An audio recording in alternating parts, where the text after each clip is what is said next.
Bien, bienvenidos al segundo videoclip. Vamos a leer ahora un poco más rápido. La importancia capital de Immanuel Kant en la historia de la filosofía se debe sobre todo a la elaboración de una síntesis, lo acabamos de decir, entre las dos corrientes de la filosofía moderna que se disputaban en el siglo XVIII la solución al problema del conocimiento. El racionalismo de Leibniz-Wolff, Leibniz y su divulgador y discípulo Christian Wolff, y por otra parte el empirismo de David Hume.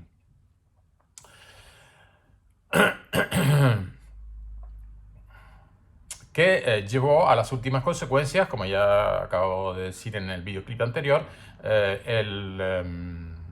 la epistemología iniciada por John Locke y que venía ya de una influencia de un autor contemporáneo de Descartes como fue Francis Bacon, que había escrito un libro denominado Novum Organum, Nuevo Instrumento, haciendo referencia al Organum al Organum de Aristóteles, que era todos los tratados sobre lógica y falacia, lógica correcta y lógica incorrecta o falacias, que Kant va a hacer mucho uso de este tipo de cosas para demostrar, por ejemplo, que no se puede hacer una demostración de la existencia de Dios o de la inmortalidad del alma. Pues bien, ese filósofo empirista que fue Francis Bacon, escribió un Novum Organum, que era como equivalente al discurso del método de Descartes. Si Descartes había propuesto un discurso, una forma de hacer epistemología con sus 4 reglas, las que expone en el discurso del método, y la fundamental, que es la duda metódica, pues los empiristas van a hacer un tipo de estudio que se limitará a partir de aquellas percepciones captadas por la experiencia y negará la posibilidad de que haya ideas, como en el racionalismo, ideas innatas que están ya antes de que nosotros empecemos a conocer y que simplemente están latentes, y creo que hace falta hacerlas patentes, es decir, hacerlas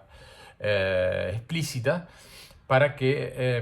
nosotros podamos sacar todas las consecuencias posibles de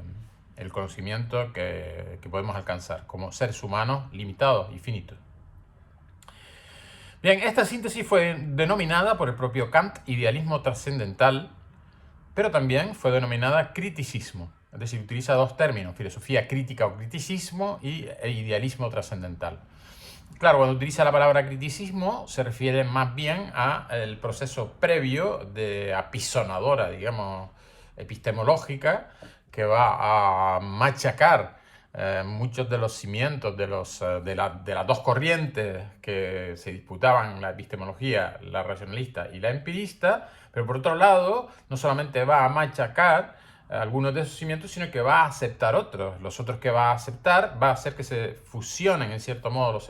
el gran énfasis en los elementos a priori del racionalismo con el gran énfasis de los elementos a posteriori, es decir, a través de la experiencia del empirismo, van a fusionarse en un idealismo, es decir, que una vez más son las ideas el lugar del que se parte, un idealismo que se va a denominar trascendental porque es un idealismo que no solamente es a posteriori, es decir, no son solamente ideas percibidas a posteriori, sino que para poder percibir ideas a posteriori va a exigir que existan ciertas, si no ideas, al menos sí cierto tipo de conceptos especiales o categorías o estructuras más bien vacías y formales que serían a priori, ¿vale? Es decir, que va a haber elementos a posteriori y elementos a priori, y sin que haya una combinación de ambos sería imposible alcanzar conocimientos que sean universales y necesarios, por lo tanto fiables. Como por ejemplo, decir, de lo que se trata es de demostrar que la ciencia física elaborada por Isaac Newton es absolutamente verdadera y que el mundo no se va a comportar de repente de una forma extraña, donde los astros no van a girar siguiendo la ley de gravitación universal, que como se sabe es la ley que establece que las masas atraen de tal manera que el producto de sus masas dividido por el cuadrado de la distancia multiplicado por una constante indica la fuerza de atracción de un cuerpo de dos cuerpos que se encuentren en, no importa qué lugar del universo, es decir, en cualquier lugar del universo, dos cuerpos, sean los que sean, se van a atraer dependiendo de, evidentemente, mientras más grandes sean, más se atraen, y mientras mayor sea la distancia, pues menos se atraen, ¿no?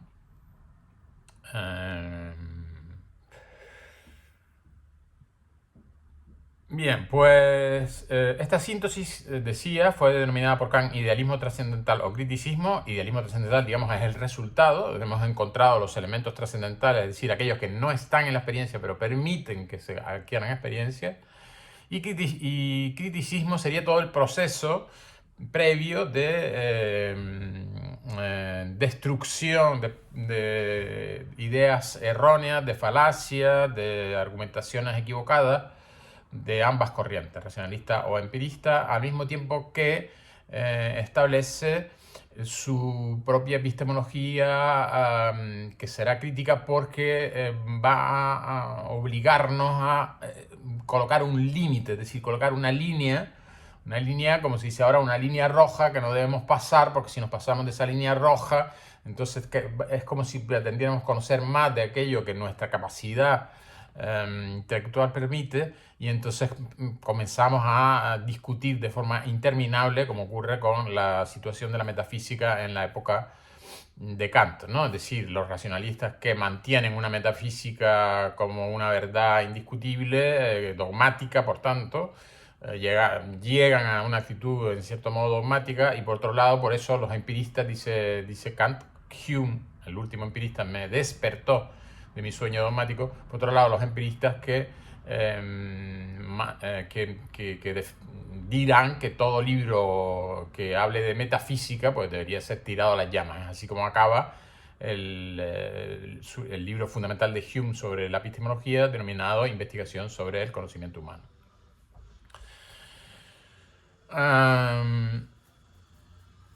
Así pues, idealismo trascendental o criticismo, ¿no? Según pongamos el enfoque en el comienzo de la construcción teórica de Kant,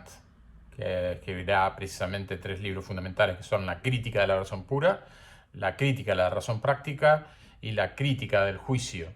La crítica de la razón pura, digamos, si la ponemos por este lado, va a su vez a dividirse en 3 elementos: la crítica de la sensibilidad, la crítica del entendimiento y la crítica de la razón en su uso teórico, mientras que la crítica de la razón práctica, sobre todo, se va a concentrar, va a intentar dirigirse a elaborar el concepto de libertad de la voluntad, es decir, que se trataría de analizar la facultad de la voluntad y no la facultad del conocimiento, y al mismo tiempo de qué manera la razón interviene sobre la voluntad para que ésta pueda funcionar de manera libre, es decir, la razón en su uso práctico, no en su uso teórico como estaba aquí, ¿no? Y en cierto modo un elemento sensible también aparece por eso también es casi ternaria la crítica de la razón práctica, que son las inclinaciones humanas, es decir, nuestros deseos, elementos quizás poco racionales o irracionales, pasiones, necesidades, en fin, en definitiva lo que llama Kant la inclinación a la que nos vemos sometidos como ser vivo. Por tanto, digamos, impulsados por instintos, necesidades, etc., ¿no? Bien, así pues, esto del criticismo es que tras una crítica de la razón para poner de manifiesto su modo de proceder y por tanto sus límites, establece que el conocimiento, además de poner una línea roja, dice que el conocimiento que quedaría por debajo de la línea roja, conocimiento posible, el conocimiento al que tenemos verdaderamente posibilidad de acceder, es una mezcla de elementos a priori, que son los que denominará elementos a priori especialmente particulares, porque denomina no solo a priori, sino trascendentales a priori y trascendentales, puesto que todo lo que es trascendental es a priori, pero no todo a priori es trascendental. Lo trascendental es aquello necesario para que se produzca el conocimiento. Por tanto, el conocimiento es una mezcla de elementos a priori trascendentales y a posteriori que denomina Kant materia de las sensaciones. Materia significa simplemente aquello que nosotros interpretamos como viniendo del exterior eh, y que nos impactaría en nuestro sistema de conocimiento, en nuestra mente que intenta ordenar eso que nos impactaría desde el exterior. Bien, aquí acaba el segundo videoclip.